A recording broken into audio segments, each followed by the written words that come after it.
नशे की बीमारी का इलाज सिर्फ ये नहीं है कि वो नशा छोड़ दे, वो क्लिनजिंग का प्रोसेस जो है, जो ब्रेन बात है, वो लाजिम है, नशे की बीमारी से बहाली में लाजिम है। डायबिटीज में शुगर कंट्रोल हो सकती है, बंदा चाहे बुरा रहे। दिल में स्टेंट डाले जा सकते हैं चाहे बंदा बहुत बुरा हो। कैंसर का भी इलाज हो सकता है चाहे बंदा बहुत ही बुरा हो। लेकिन नशे के मरीज का इलाज नहीं हो सकता जब तक तीनों पार्टियां अच्छी ना हो। तीनों पार्टियां भला कौन?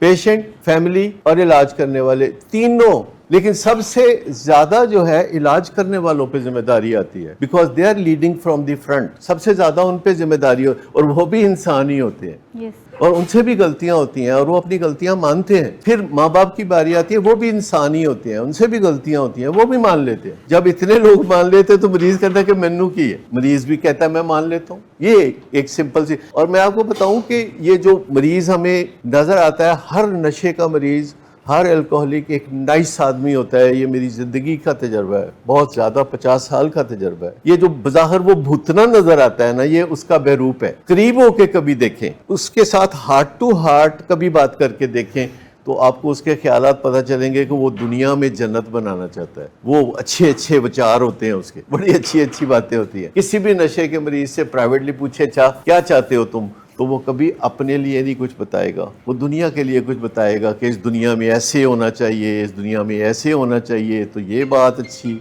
सिर्फ एक बीमारी है जो उसको ये भूतना सा बना देती है। तो पहली चीज़ जो है, जो सबसे इम्पॉर्टेंट है इलाज में, वो है अमन और सलामती को बरकरार रखना। चाहे वो रिहैब हो, चाहे वो पेशेंट का अपना घर हो, चाहे उसके काम काज की जगह हो। और अमन और सलामती के लिए सबसे पहले अनकंडीशनल रिगार्ड चाहिए।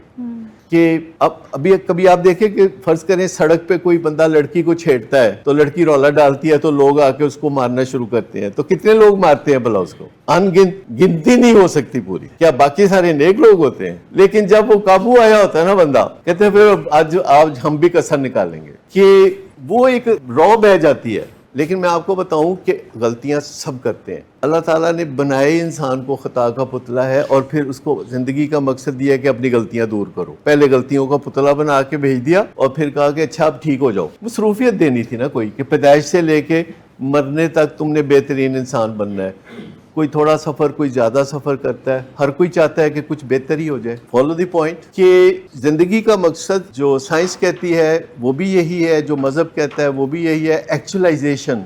कि एक सफर है जो शुरू करो तो बेहतर होते जाओ। बेहतर से मुराद ये है कि जब आप सामने से आ रहे हो तो किसी को बेचैनी ना हो, ये है बेहतर। कि कोई मुझे बताइए कि आफ्टर ऑल एक यंग लड़का, नौजवान बेटा जब फादर के सामने आ रहा है दूर से चलता हुआ, तो उसको बेचैनी क्यों हो? अपना बेटा आ रहा है सामने से, कोई गड़बड़ करता है तो बेचैनी होती है ना। साइड पे एक दूसरे से घर में छुपते फिरते हैं, अगर पता चले कि बेटा इधर से आ रहा है तो वालिद इधर से निकल जाता है, भाई उधर से निकल जाता है। मतलब आमना सामना ना हो, ये एक जो कैफियत है, ये पहले ठीक करने की ज़रूरत है। इसको हम कहते हैं वाइडली इंपॉर्टेंट गोल, कि घर में अमन कायम हो जाए। क्योंकि बड़ा रौला होता है, एडिक्शन में बड़ा रौला होता है घर में। कभी मरीज कहता होता है कि मैं अपने आप को कुछ कर लूंगा, ऑफन। कभी कहता है मैं दूसरों को नहीं छोड़ूंगा, कभी कहता है मैं गाड़ी के शीशे तोड़ दूंगा, कभी कुछ कभी कुछ। तो ये चीज़ें जो है ये बहुत अर्जेंट है, ये चीज़ें बहुत अर्जेंट है कि घर में बात करने की पोजीशन पर आ जाएं। और ये सोचना कि ये जो मेरा बेटा है एडिक्शन में,